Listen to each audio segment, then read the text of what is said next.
Hello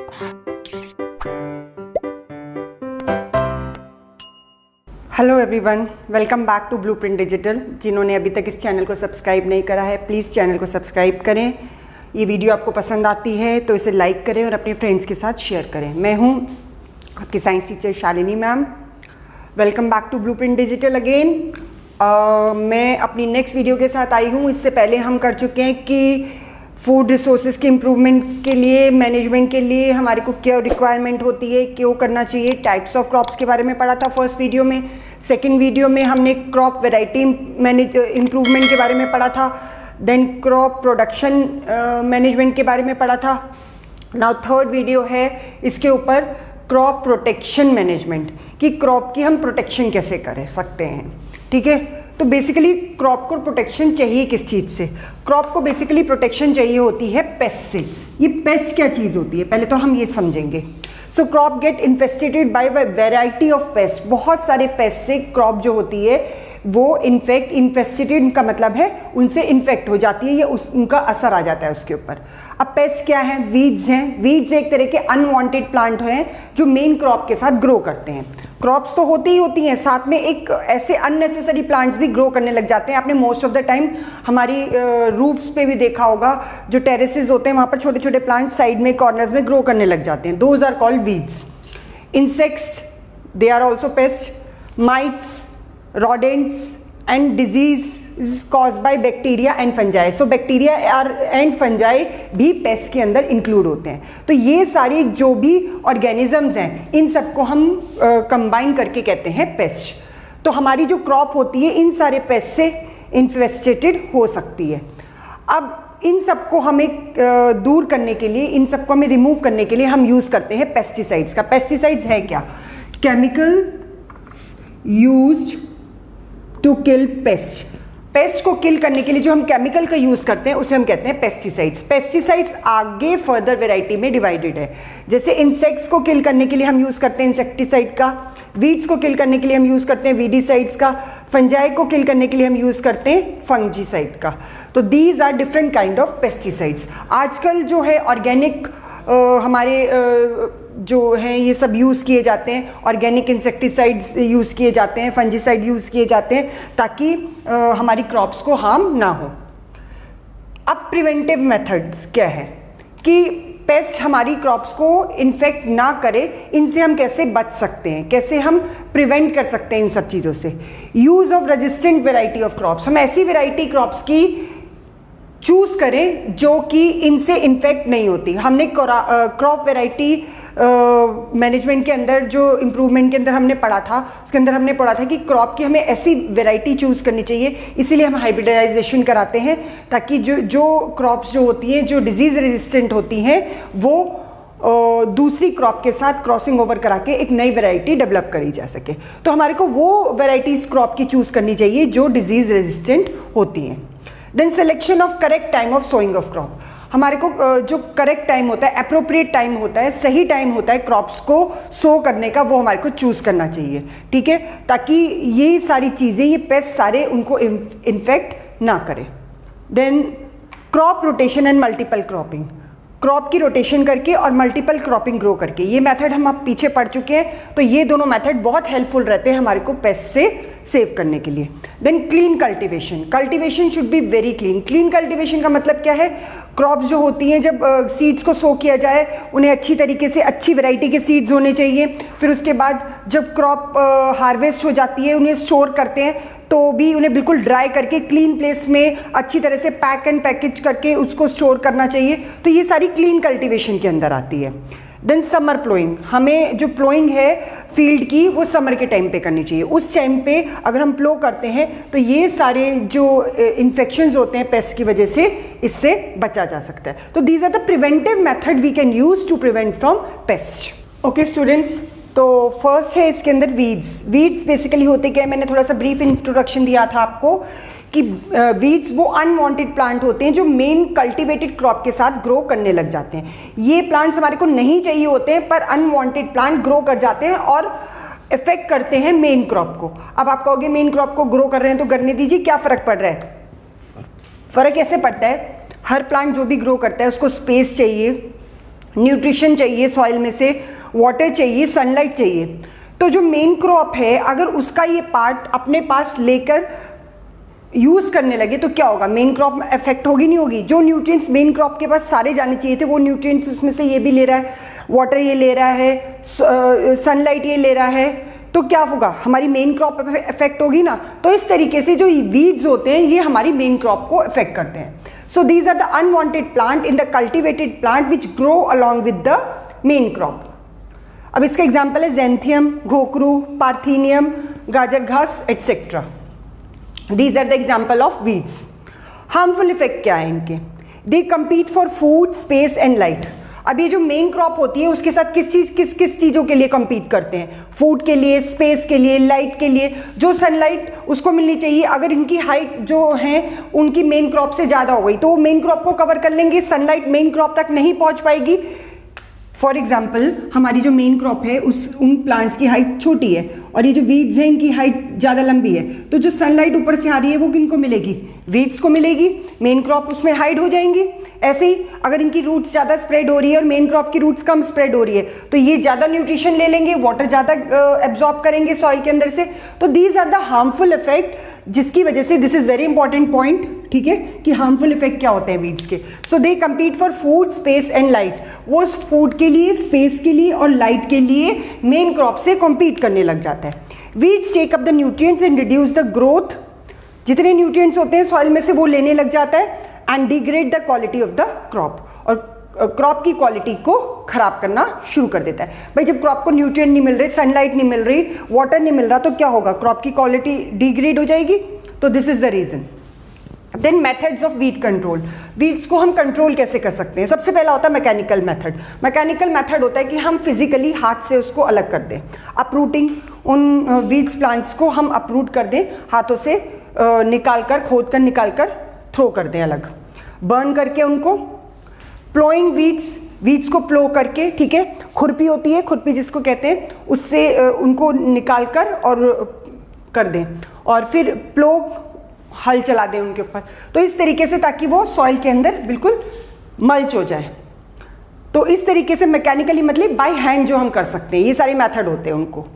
then cultural method, timely sowing of crops, intercropping, crop rotation, ये सारे method हम use कर सकते हैं जिससे कि जो वीड्स हैं वो हमारी मेन क्रॉप को अफेक्ट ना करे। अगर हम टाइमली ग्रो करते हैं, इंटरक्रॉपिंग करते हैं क्रॉप के बीच में कि दूसरी क्रॉप ग्रो कर देते हैं, तो वीड्स जो होते हैं किसी किसी प्लांट के ऊपर इफेक्ट करते हैं, किसी किसी प्लांट के बीच पास में ग्रो नहीं कर पाते। Then chemical method, using herbicides and weedicides, अगर बाई चांस ये ग्रो कर भी गए हैं तो हम इनको स्प्रे करके भी इनको रिमूव कर सकते हैं। This is chemical method. Then biological control. Biological control हम कैसे कर सकते हैं कि किसी ऐसे इंसेक्ट्स को या प्लांट को उस मेन वीड के पास ग्रो करके, जिससे कि वो उसके ऊपर इफेक्ट ना करे। जैसे प्रिकली पियर ओपोन्शिया जो होता है, इसको हम प्रिवेंट कर सकते हैं बाय कॉकनियल इंसेक्ट, ठीक है ना, इसको हम प्रिवेंट कर सकते हैं बाय कॉकनियल इंसेक्ट, इसका यूज़ करके। तो ये इंसेक्ट फिर मेन क्रॉप को हार्म नहीं करता अगर हम उसके पास ये ग्रो कर देते हैं। तो these are the biological control method. So these are the 4 method by which weed can be control. तो वीड्स क्या होते हैं? अनवांटेड प्लांट होते हैं। ये हार्मफुल इफेक्ट, ये these are the example. Harmful effect बहुत इंपॉर्टेंट है। फूड के लिए, स्पेस के लिए, लाइट के लिए कम्पीट करते हैं, न्यूट्रिशन ले लेते हैं, रिड्यूस कर देते हैं ग्रोथ, डिग्रेड कर देते हैं क्वालिटी क्रॉप्स की। और मेथड ऑफ वीड कंट्रोल है mechanical, cultural, chemical and biological. So these are the 4 method of weed control. So weeds के बाद जो नेक्स्ट आती है, जो इफेक्ट करती है, दैट आर डिजीजेज। अब डिजीजेज जो होती हैं वो 4 टाइप की होती हैं, डिपेंडिंग कि वो किस वजह से कॉज हो रही हैं। पहली है सीड बॉर्न डिजीजेज, यानी कि सीड से वो डिजीज जो है क्रॉप के अंदर आती है, यानी सीड ही डिजीज है तो ये आती है। इसका एग्जाम्पल है leaf spot of rice, ergot of bajra, यानी सीड की ही वेराइटी अगर ऐसी है, सीड ही जो है वो इन्फेक्टेड है डिजीज से, तो क्रॉप भी उसी तरीके से ग्रो करेगी। Then soil borne diseases, soil के अंदर अगर इन्फेस्टेड है, सॉइल प्रॉपर नहीं है, क्लीन नहीं है, तो भी, जैसे स्मट ऑफ बाजरा, ये कहाँ से आती है? सॉइल के अंदर से आती है। देन एयरबोर्न डिजीजेस, एयर की जो एयरबोर्न डिजीजेज होती हैं ये बेसिकली एरियल पार्ट्स के ऊपर इफेक्ट करती है, जैसे हो गए लीव्स हो गए, ब्रांचेस हो गए, फ्लावर्स हो गए, इनके ऊपर इफेक्ट करती है। इसका एग्जांपल है रस्ट ऑफ व्हीट, वीट के ऊपर ये सबसे ज़्यादा इन्फेक्ट करती है। Then water borne diseases, water borne diseases जो हो गई बैक्टीरियल ब्लाइट ऑफ राइस, तो ये वाटर के थ्रू, जो हम उसको वाटर स्प्रिंकल करते हैं उसके थ्रू ये आती हैं। नाउ सीड बॉर्न डिजीजेस, अब सीड बॉर्न डिजीजेस और सॉइल बॉर्न डिजीजेस जो हैं हम इनको कैसे प्रिवेंट कर सकते हैं? बाय ट्रीटिंग द सीड और सॉइल। ऑब्वियसली हमारी सॉइल जो होती है वो चेक होती रहनी चाहिए कि उसके अंदर कोई वो तो नहीं है, उसको पहले से ही हम वीडीसाइड, फंजीसाइड इन सब से स्प्रे कर दें ताकि वो जो भी उसके अंदर इन्फेक्टेड ऑर्गेनिज्म है वो किल हो जाए। और अगर सीड है तो सीड भी हमारे को अच्छी वैरायटी की लेनी चाहिए। देन एयरबोर्न डिजीजेज जो होती है वो कंट्रोल की जा सकती है फंजीसाइड सॉल्यूशन को स्प्रे करके। ऐसे ही वाटर भी हमारे को ट्रीट करने से पहले हमारा वाटर जो है बिल्कुल नीट एंड क्लीन होना चाहिए और उसके ऊपर फंजीसाइड का स्प्रे हमारे को साइड बाय साइड करते रहना चाहिए। So these are the causes, कहाँ से डिजीज़ कॉज करती है और उनसे हम कैसे ट्रीट कर सकते हैं। कुछ एग्जाम्पल भी दे दिए मैंने हर टाइप की डिजीज़ के। देन लास्ट टॉपिक इसके अंदर जो आता है हमारा आता है स्टोरेज। अब भाई क्रॉप हार्वेस्ट भी हो गई, हमने डिजीज़ के बारे में भी पढ़ लिया, प्रोटेक्शन। अब जो प्रोटेक्शन का जो मेन फैक्टर आता है वो आता है स्टोरेज ऑफ ग्रेन्स। भाई जब ग्रेन हार्वेस्ट जब क्रॉप हार्वेस्ट हो जाती है तो हम उसे बैग्स के अंदर पैक करके स्टोर करके रखते हैं जब तक फार्मर जो है उसे मार्केट में सेल नहीं कर देता। तो जब तक मार्केट में जाके वो सेल आउट नहीं कर देते तब तक उनको स्टोर करके रखना पड़ता है। उस टाइम पे भी ग्रेन जब स्टोर हो रखी होती है उस टाइम पे भी उसके डैमेज होने का बहुत ज़्यादा चांसेस होते हैं। अब वो डैमेज जो करते हैं वो उसके दो फैक्टर्स हो सकते हैं। तो ये इंपॉर्टेंट क्वेश्चन है कि स्टोरेज के टाइम पे कौन कौन से फैक्टर्स हैं जो क्रॉप्स को डैमेज कर सकते हैं, उनके ग्रेन्स को डैमेज कर सकते हैं। Storage damage of grains, there are two factors, one is biotic factor and another is abiotic factor. Biotic factors हो गए लिविंग फैक्टर्स, यानी कि लिविंग ऑर्गेनिज्म होंगे, जैसे कि रॉडेंट्स। रॉडेंट्स कौन से होते हैं? हमारे हाउस रेड हो गए, स्क्विरल्स हो गए, ठीक है, माइस हो गए, ये सब रॉडेंट्स के अंदर आते हैं। तो अगर वहाँ पर गोडाउन में घुस गए जहाँ पर हमने स्टोर कर रखा है, स्टोरेज एरिया में घुस गए तो क्या होगा? वहाँ पर आके सारे बैग्स को ये कुतर के उन सारी ग्रेन्स को स्पॉइल कर देंगे। देन बर्ड्स होती हैं, माइट्स होते हैं, बैक्टीरिया होते हैं, फंजाई होते हैं, तो ये सब अगर उन बैग्स के अंदर एंटर कर गए जिसके अंदर हमने ग्रेन्स को स्टोर करके रखा हुआ है या ओपनली ग्रेन को स्टोर करके रखा हुआ है तो वहाँ पर ये बायोटिक फैक्टर हमारी ग्रेन्स को इन्फेक्ट कर सकते हैं और नुकसान पहुँचा सकते हैं, डैमेज कर सकते हैं पूरी क्रॉप्स को। देन एबायोटिक के अंदर आते हैं नॉन लिविंग फैक्टर्स, ये ध्यान रखिएगा, these are living factors, these are abiotic factors. Abiotic factors में आता है basically temperature, moisture and humidity. Temperature हमारे को मेंटेन करके रखना चाहिए। बिलो 30 डिग्री सेल्सियस पे अगर हम टेम्परेचर रखते हैं तो ये जितने भी बायोटिक फैक्टर्स हैं उनके ऊपर इफेक्ट नहीं कर सकते, क्योंकि इससे कम टेम्परेचर के ऊपर वो सर्वाइव नहीं कर पाते। तो हमारा अगर टेम्परेचर वहाँ का मेंटेन करके रखा हुआ है, एक कोल्ड स्टोरेज टाइप बना रखा है, तो हमारे लिए वो हेल्पफुल होगा इन ग्रेन्स को प्रोटेक्ट करना। देन मॉइस्चर, ग्रेन को स्टोर करते टाइम उसके अंदर जब हम स्टोर कर रहे हैं, स्टोर करने से पहले हमें बिल्कुल उन्हें ड्राई कर देना चाहिए, सुखा देना चाहिए, जरा सा भी मॉइस्चर नहीं होना चाहिए, क्योंकि अगर मॉइस्चर हो गया तो एकदम से बैक्टीरिया और फंगस और किसी भी प्रकार की जो डिजीज़ है उसके ऊपर इन्फेस्ट कर सकती है और ग्रेन्स को पूरी स्पॉइल कर सकती है। तो मॉइस्चर फ्री होनी चाहिए स्टोरेज के टाइम पे ग्रेन्स, यानी कि जिस बैग के अंदर हम स्टोर कर रहे हैं, जिस जगह पे हम उन्हें स्टोर कर रहे हैं वहाँ पर वो बिल्कुल मॉइस्चर फ्री होना चाहिए।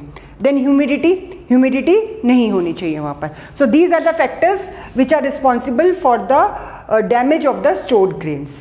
तो ये इंपॉर्टेंट क्वेश्चन है। तो दो तरह के फैक्टर होते हैं, बायोटिक फैक्टर्स के अंदर हमारे लिविंग फैक्टर्स आते हैं और एबायोटिक फैक्टर्स के अंदर हमारे नॉन लिविंग फैक्टर्स आते हैं। क्रॉप प्रोटेक्शन मैनेजमेंट का लास्ट टॉपिक है preventive measures during storage of grain. कौन कौन से प्रिवेंटिव मेजर्स हमारे को ग्रेन की स्टोरेज के टाइम पे लेने चाहिए। इससे पहले हमने पढ़ा कि कौन कौन से फैक्टर्स होते हैं जो रिस्पॉन्सिबल होते हैं डैमेज के लिए स्टोरेज के टाइम पे ग्रेन्स। मैंने आपको बताया बायोटिक और एबायोटिक फैक्टर्स होते हैं। तो उन्हीं सब चीज़ों से हमारे को प्रिवेंट करना है स्टोरेज के टाइम पे ग्रेन्स को। तो कैसे कर सकते हैं? सबसे पहले स्टोर करने से पहले हमारे को ड्राइंग करनी चाहिए। मैंने कहा था कि फील्ड में पहले ग्रेन्स को आपने देखा होगा, पूरी ग्रेन्स को पहले जब हार्वेस्ट करते हैं उसके बाद उनको जब हस्क से अलग कर लेते हैं तो उसके बाद उनको ड्राई किया जाता है, सुखाया जाता है, ठीक है, ताकि स्टोर करने से पहले उनके अंदर बिल्कुल भी मॉइस्चर ना रहे। So the harvested food crop should be dried before storage. अच्छी तरह से सूखी हुई होनी चाहिए, बिल्कुल ड्राई होनी चाहिए, मॉइस्चर नहीं होना चाहिए, otherwise it will be infected by many diseases disease से भी इन्फेक्ट हो सकती है, बैक्टीरिया से भी हो सकती है, फंजाई से भी हो सकती है और बिल्कुल डैमेज भी हो सकती है। ठीक है, तो बिल्कुल प्रॉपरली ड्राइड क्रॉप्स को ही हमारे को पैक करके गनी बैग्स के अंदर रखना चाहिए। गनी बैग्स क्या होते हैं? बड़े बड़े जो बैग्स होते हैं, आपने देखा होगा, जिसके अंदर ग्रेन्स को स्टोर करके मार्केट में सेल किया जाता है। तो before storage it should be properly dried. Godowns, warehouses and stores should be properly clean, dried and repaired. जहाँ पर उन ग्रेन्स को स्टोर करके रख रहे हैं, चाहे गनी बैग्स में रख रहे हैं, चाहे ओपन उसमें रख रहे हैं, एरिया में रख रहे हैं, या किसी भी फॉर्म में हम उनको स्टोर कर रहे हैं, बड़े बड़े जो कुएं होते हैं उनके अंदर हम रखते हैं, जिसे कहते हैं। तो गोडाउन्स, वेयर हाउसेज, जहाँ पर हम उन्हें स्टोर कर रहे हैं, स्टोर्स, उनको प्रॉपरली क्लीन होना चाहिए। ये नहीं कि वहाँ पर गंदगी फैली हुई है, वहाँ पर सारे रॉडेंट्स घूम रहे हैं, बर्ड्स आसानी से आ सकती है। तो प्रॉपरली क्लीन जगह होनी चाहिए, बिल्कुल सूखी हुई जगह होनी चाहिए, मॉइस्चर नहीं होना चाहिए वहाँ पर, और प्रॉपरली रिपेयर्ड होनी चाहिए। ये नहीं कि 10 जगह से टूटी हुई है और उसके अंदर से बर्ड्स भी अंदर एंटर कर रही है, रॉडेंट्स भी अंदर एंटर कर रहे हैं, रेनफॉल हो गई तो बारिश भी अंदर आ गई। तो ये सब चीज़ों से प्रिवेंट करके हमारे को अपने स्टोर हाउस, वेयर हाउसेज को रखना चाहिए, ताकि जहाँ पर हम स्टोर कर रहे हैं, उन्हें गनी बैग्स के अंदर स्टोर कर रहे हैं या किसी भी चीज़ में हम स्टोर कर रहे हैं, वहाँ पर हम इन सब चीज़ों का ध्यान रखें कि वो प्रॉपरली क्लीन हो, ड्राई हो और रिपेयर्ड होनी चाहिए, टूटी फूटी जगह नहीं होनी चाहिए। केमिकल कंट्रोल, फिर तीसरी चीज़ होती है, उनके ऊपर हम केमिकली भी उनके ऊपर कंट्रोल करके रख सकते हैं। इन केस कि भाई ओपन एरिया खुलेगा, बंद होगा, निकलेंगे, बैग्स रखे जाएंगे, तब भी तो उसके अंदर इन्फेक्शन आने के चांसेस हैं। तो उसके लिए हमारे को केमिकल कंट्रोल करना चाहिए। केमिकल का मतलब क्या हो गया? पेस्टिसाइड्स को स्प्रे करके रखना चाहिए। The pesticide solution is spread over storage bags. उन स्टोरेज बैग्स के ऊपर पेस्टिसाइड सॉल्यूशन स्प्रे कर दे, ताकि कोई भी रोडेंट या कोई भी बर्ड या कोई भी फंगल इन्फेक्शन, बैक्टीरियल इन्फेक्शन उसके ऊपर कैच ना करे। मैनुअली और मैकेनिकली, मैनुअली का मतलब हो गया हाथ से, और मैकेनिकल का हो गया मतलब किसी मशीन से। तो हमारे को पेस्टिसाइड्स या तो मैनुअली या फिर मैकेनिकली उनके ऊपर स्प्रे करते रहना चाहिए, ताकि वो प्रोटेक्टेड रहें। देन लास्ट है फ्यूमिगेशन।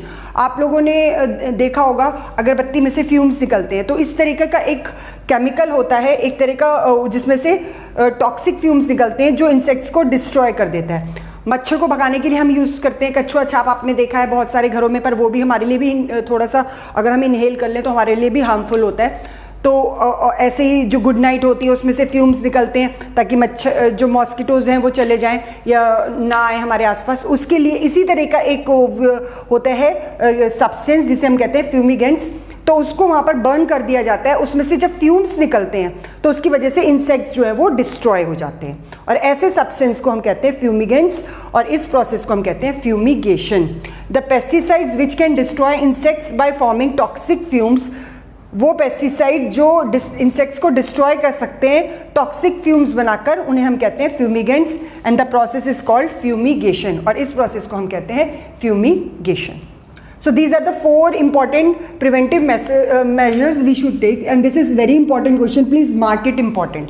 बहुत important question है जो पूछा जाता है। ड्राइंग, गोडाउन्स की टेक केयर करना, केमिकल कंट्रोल करना और फ्यूमिगेशन। तो these are the 4 preventive methods. तो स्टूडेंट्स, आप लोगों ने देखा कि हम लोगों ने क्रॉप प्रोटेक्शन मैनेजमेंट के अंदर क्या क्या पढ़ा है शुरू से, कि बेसिकली पेस्ट क्या होते हैं, पेस्ट से प्रिवेंशन क्यों करनी चाहिए, उनसे कैसे प्रिवेंट किया जा सकता है।